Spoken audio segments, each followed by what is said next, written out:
Welcome back to another video. The Mandalorian is back. It is time to have some more beautiful Star Wars TV goodness.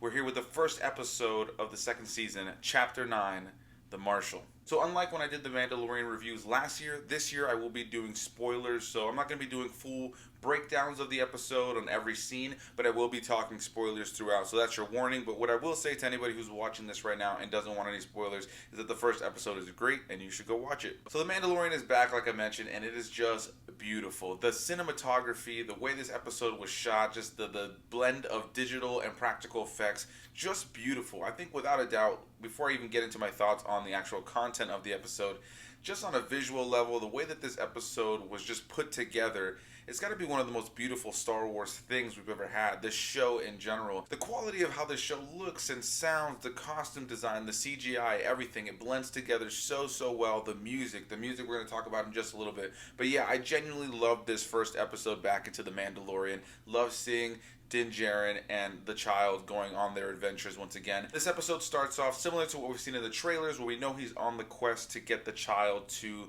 his his species, his family, to his original people. So he's on this hunt and he needs to look for other Mandalorians in order to get their help, in order to do that. This ends up bringing him to Tatooine, where he hears there's another Mandalorian. We end up being reintroduced to the character from the last season when he's in Tatooine, the lady who took care of the child for him and fixed up his ship. I can't remember her name off the top of my head, but yeah, it was really nice to see her again. She's a really funny character. I really enjoyed her presence in this episode, even though it's very brief. And yeah, he ends up coming across the character of Cobb Vanth. And Star Wars fans like myself who read the books and all that jazz would know that name from the Aftermath books. He's actually a character that was implied to have had Boba Fett's armor, but I don't remember it ever being like completely said that he had Boba Fett's armor. But they talk about this guy who was like a sheriff, a marshal to the town, and that he wore Mandalorian armor, and it was heavily implied because of the fact that it was on Tatooine that it was Boba Fett's armor. And so for them to pull a character out of one of the books and make him one of the biggest parts of this episode and actually pull from that lore and expand upon it, I thought was great. It keeps the whole universe cohesive as far as the canon goes, and that for me was great. That character is played by Timothy Olyphant, and I really enjoyed his performance in the episode. I think he did a really great job. I think he fit the character really well. He's got that great Western vibe.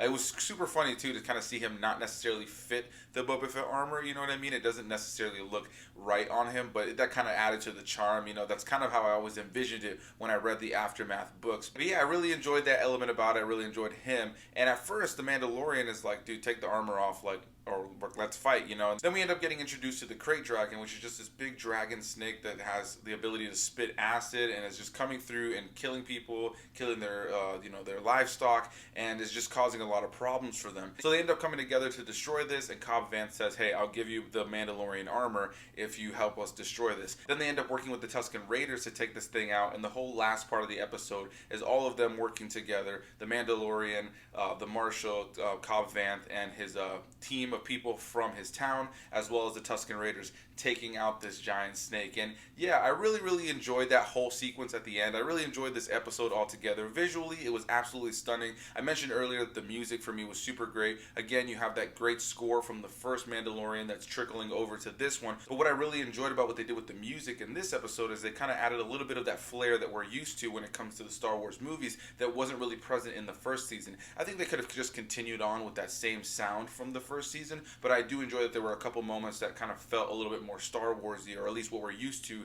as far as the music. But yeah, visually, sound effect wise, costume design, practical effects, visual effects of all kinds, this episode was absolutely great. I really had a great time watching this episode. I did have a little bit of issues with Disney Plus at first, trying to get it to load on my Xbox One, so I ended up having to watch it in a different way, which is a little bit of a bummer. But either way, I did thoroughly enjoy this episode. I look forward to watching it a couple more times throughout the week before the next episode comes out. And I think the biggest reveal, without a doubt, is because of the fact that Boba Fett's armor was a huge part of this whole thing. At the end of the episode, when they do destroy the Krayt Dragon, he ends up getting the Mandalorian armor and he moves on. And you know that we're going to see Timothy Olyphant again as Cobb Vanth in this season, probably similar to what they did with the last season, where we're introduced to characters and then he moves on, he goes and does other things, and then he's going to come back and kind of team up with these characters. At least that's what I'm hoping for. But the greatest moment at the very end of the episode was that we got to see Temuera Morrison make his return to Star Wars, and it is very clear that the character he was playing in that moment is Boba Fett.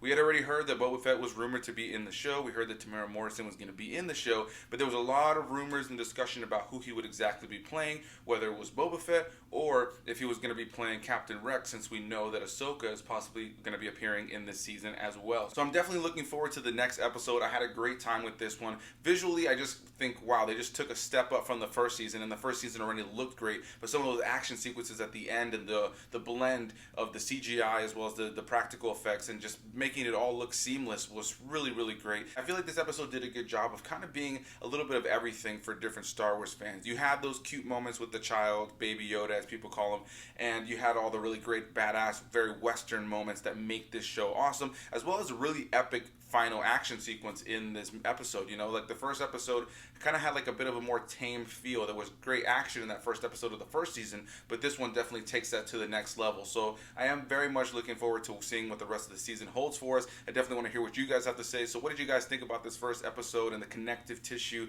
to the prequels, the original trilogy, and things like the aftermath novels? I really, really enjoyed the fact that they brought Cobb Vanth into this. And one other thing that I want to mention is, maybe it was just an Easter egg, but I really just enjoyed the fact that Cobb Vanth was riding around on a speeder that he made out of a pod racing engine that looks exactly like the pod racing engine from Anakin Skywalker from the prequels. So I definitely enjoyed that. I love the little Easter eggs, hints and nods, little things. Like I said, this isn't going to be a full breakdown video. I'm sure you can find YouTubers who have already done that by the time I upload this. But yeah, I thoroughly enjoyed this episode. I had a great time with it. Can't wait for the next episode. And yeah, hit that like button, comment your thoughts, subscribe for more videos, and I'll see you guys in the next one. Bye-bye.